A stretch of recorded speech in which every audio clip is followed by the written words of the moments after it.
मुझे कतर की गवर्नमेंट ने यहाँ ओहा बुलाया ताकि हम फलस्तीन के इशू के बारे में बात कर सकें। इस वक्त दुनिया में एक ऐसी सिचुएशन कि कोई भी फलस्तीन के मसले पर बात करने को तैयार नहीं, और अरब ममालिक इतनी दौलत होने के बाद फलस्तीन के बारे में एक आवाज भी नहीं उठा सकते। उसी टाइम सिर्फ कतर एक ऐसा मुल्क है जिससे पूरी दुनिया से लोग यहाँ पर बुला के फलस्तीन के इशू को उठा रहे हैं। लेकिन अब क्वेश्चन ये कि सारे अरब ममालिक वेस्टर्न कंट्रीज के गुलाम आखिर बने कैसे? असल में आज से 100 साल पहले ऑटोमन एम्पायर, उस्मानिया खिलाफत अपनी आखिरी सांसें ले रही थी, और ब्रिटेन, फ्रांस और बाकी सारे वेस्टर्न कंट्रीज ने उन्हें हर तरफ से घेर लिया था। लेकिन फिर भी इन सबको पता था कि जब तक ऑटोमन एम्पायर के अंदर से बगावत नहीं होगी तब तक ऑटोमन एम्पायर को हराना बहुत ही मुश्किल काम होगा। एंड ऑब्वियसली उन्होंने सबसे पहले ऑटोमन एम्पायर की सबसे बड़ी माइनॉरिटी अरबों की तरफ देखा, क्योंकि टर्किश लोग पिछले 400 साल से ऑलमोस्ट दुनिया के सारे अरबों पर हुकूमत कर रहे थे। लेकिन अब तक पिछले 400 साल से अरबों ने कभी भी उस्मानिया खिलाफत के खिलाफ कोई बड़ी बगावत नहीं की, क्योंकि उस्मानिया खिलाफत अपने आप को एक टर्किश एम्पायर नहीं बल्कि सारे मुसलमानों की खिलाफत समझते थे। लेकिन उस्मानिया खिलाफत के आखिरी जमाने में ये एम्पायर बहुत ही कमजोर हो चुकी थी, और उनके आखिरी पावरफुल खलीफा सुल्तान अब्दुल हमीद ने बहुत कोशिश की कि इस एम्पायर को बचाया जाए। लेकिन अपने आखिरी जमाने में उस्मानिया खिलाफत इकोनॉमिकली बहुत ही कमजोर हो चुकी थी, जिसकी वजह से तुर्की के अंदर खलीफा के खिलाफ एक ऑपोजिट पार्टी यंग टर्क्स बहुत तेजी से आगे बढ़ने लगे, और आखिर उनकी पावर इतनी बढ़ गई कि उन्होंने मिलकर खलीफा अब्दुल हमीद को तख्त से हटा दिया और उसके भाई महमद V को खलीफा बनाया, जो सिर्फ एक नाम का खलीफा था,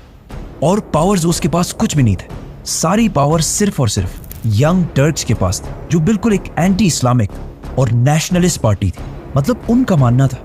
कि तुर्की की सारी कमजोरियों की वजह इस्लाम और बाकी माइनॉरिटीज, आर्मीनियंस, ग्रीक्स और सबसे बढ़कर अरब है। इसीलिए यंग टर्क्स खलीफा के होते हुए भी तुर्की में अरबी सीखने पर काफी हद तक पाबंदी लगा दी, जिसकी वजह से अरब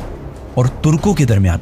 हालात बिगड़ने लगे। और इसी टाइम का जबरदस्त फायदा उठाकर ब्रिटिश सीधा अरबों के पास गया और उन्हें कहा कि तुम ये तुर्कों की गुलामी क्यों कर रहे हो? तुम तो इतनी अजीम कौम, और अरबों का अपना एक आजाद मुल्क होना चाहिए, और तुम्हारी इस आजादी को हासिल करने में हम ब्रिटिश तुम्हारी मदद करेंगे। और अंग्रेजों को पता था कि अरब उनकी बात तभी मानेंगे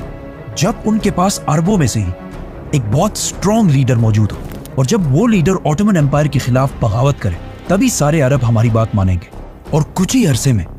उन्हें इस काम के लिए सबसे जबरदस्त बंदा मिल गया, जिसका नाम था शरीफ हुसैन बिन अली। अंग्रेजों ने इस आदमी को बहुत सोच समझ कर चुना था, क्योंकि शरीफ हुसैन कोई आम आदमी नहीं बल्कि उनका ताल्लुक सीधा रसूलुल्लाह सल्लल्लाहु अलैहि वसल्लम के खानदान बनु हाशिम से था, और वो आप सल्लल्लाहु अलैहि वसल्लम की बेटी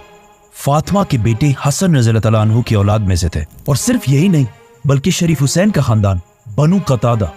पिछले 700 साल से मक्का को कंट्रोल कर रहा था। अंग्रेजों ने शरीफ हुसैन से वादा किया कि अगर वो उस्मानिया खिलाफत के खिलाफ बगावत करे और इस बगावत में बाकी सारे अरबों को भी अपने साथ मिला ले, तो अंग्रेज उस्मानी खलीफा को हटाकर उन्हें मुसलमानों का नया लीडर बना देंगे, और इराक से लेकर मिस्र,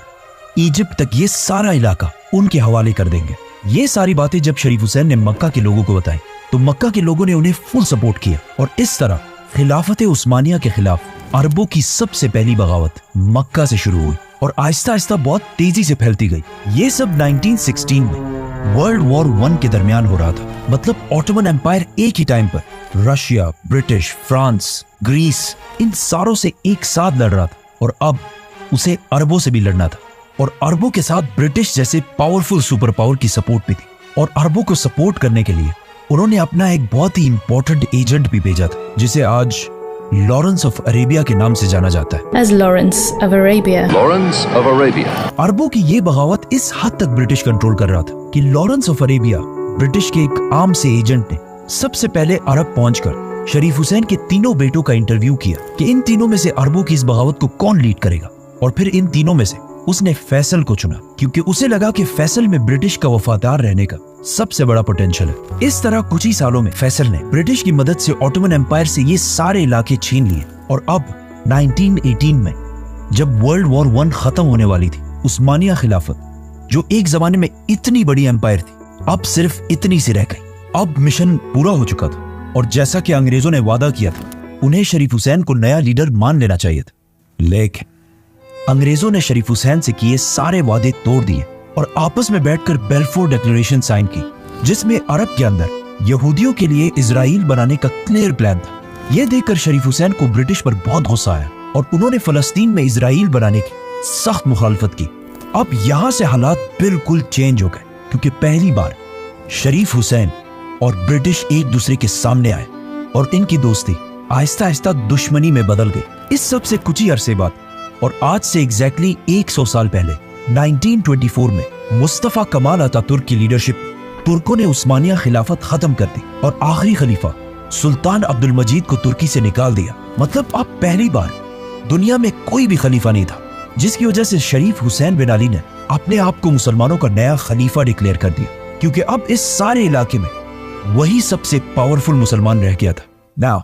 फ्रांस ये सब देखकर बहुत टेंशन में पड़ गया और उसने जाकर ब्रिटिश से कहा कि तुम पागल हो गए हो, तुमने मुसलमानों को एक ऐसा लीडर दिया है जिसका ताल्लुक रसूलुल्लाह सल्लल्लाहु अलैहि वसल्लम की फैमिली से, वो मक्का में रहता है और अब खलीफा भी बन चुका है और अभी से उसमें इतना कॉन्फिडेंस आ गया कि वो हमारे फैसलों के खिलाफ जाने लगा, जिससे आहिस्ता आहिस्ता ब्रिटिश शरीफ हुसैन के लिए अपनी सपोर्ट थोड़ी कम करने लगा। इजराइल को ना मानने और ब्रिटिश के सामने खड़े होने के बाद अब अरबों में शरीफ हुसैन की रेपुटेशन थोड़ी बेहतर होने लगी और आखिर 1924 के एक अखबार में ये खबर भी छपी कि फॉर्मर उस्मानी खलीफा सुल्तान महमद वहीदुद्दीन ने शरीफ हुसैन की खिलाफत को सपोर्ट करने का ऐलान कर दिया। जब अंग्रेजों ने ये सब कुछ देखा तो उन्हें समझ आ गई कि अब शरीफ हुसैन उनके कंट्रोल से निकल चुका है, इसीलिए उन्होंने आखिर अपना सारा सपोर्ट शरीफ हुसैन से हटा दिया और एक नए लीडर को सपोर्ट करने लगे, क्योंकि वो लीडर अंग्रेजों की हर बात मानने के लिए तैयार था, जिसका नाम था अब्दुल अजीज इब्ने सऊद। नाउ जिस तरह शरीफ हुसैन ने ब्रिटिश की मदद से उस्मानिया खिलाफत को तोड़ा था, उसी तरह इब्ने सऊद भी ब्रिटेन की मदद से शरीफ हुसैन की खिलाफत को तोड़ने लगा और बहुत तेजी से ये सारा इलाका फतह कर लिया। ब्रिटेन ने अरबों से किए हुए सारे वादे तोड़ दिए और आखिर शरीफ हुसैन को ब्रिटिश ने गिरफ्तार करके साइप्रस में अपने एक जेल में डाल दिया और इस तरह अंग्रेजों ने अरबों से अपने सारे वादे तोड़ दिए और अरबों की एक यूनिफाइड कंट्री बनाने का ख्वाब हमेशा के लिए खत्म कर दिया और अरब को बहुत सारे छोटे कंट्रीज में डिवाइड कर दिया, ताकि वो हमेशा आपस में लड़ते रहे और अंग्रेजों के सामने खड़े ना हो सके। और यही सेम प्लान उन्होंने इंडिया में भी इम्प्लीमेंट करके उसे भी 2 हिस्सों में तोड़ दिया। अंग्रेजों ने अरब ममालिक को बहुत सारे छोटे हिस्सों में डिवाइड कर दिया और उनके लीडर सिर्फ उन्हीं को बनाया जिन्होंने हमेशा अंग्रेजों का वफादार रहने की कसम खाई। जिसके बाद आहिस्ता आहिस्ता ब्रिटिश एम्पायर तो खत्म हो गई, लेकिन अरबों का यह सारा कंट्रोल ब्रिटिश से हटकर अमेरिका के पास चला गया। अब अमेरिका ब्रिटिश की तरह इन सारे ममालिक को कंट्रोल करता रहा और दरमियान में जिसने भी अमेरिका के खिलाफ जाने की कोशिश की उन्हें रास्ते से हटा दिया गया, जैसे कि सऊदी अरब के किंग फैसल, इजिप्ट के मुर्सी, लिबिया के कदाफी और इराक के सद्दाम हुसैन। इन सब को अमेरिका ने बाकी सारों के लिए इबरत बनाकर छोड़ा है। इसीलिए आज चाहे जो भी हो जाए, अरब कंट्रीज कभी भी वेस्ट के खिलाफ नहीं जाती, क्योंकि इन सारे कंट्रीज को बनाया ही अंग्रेजों ने है।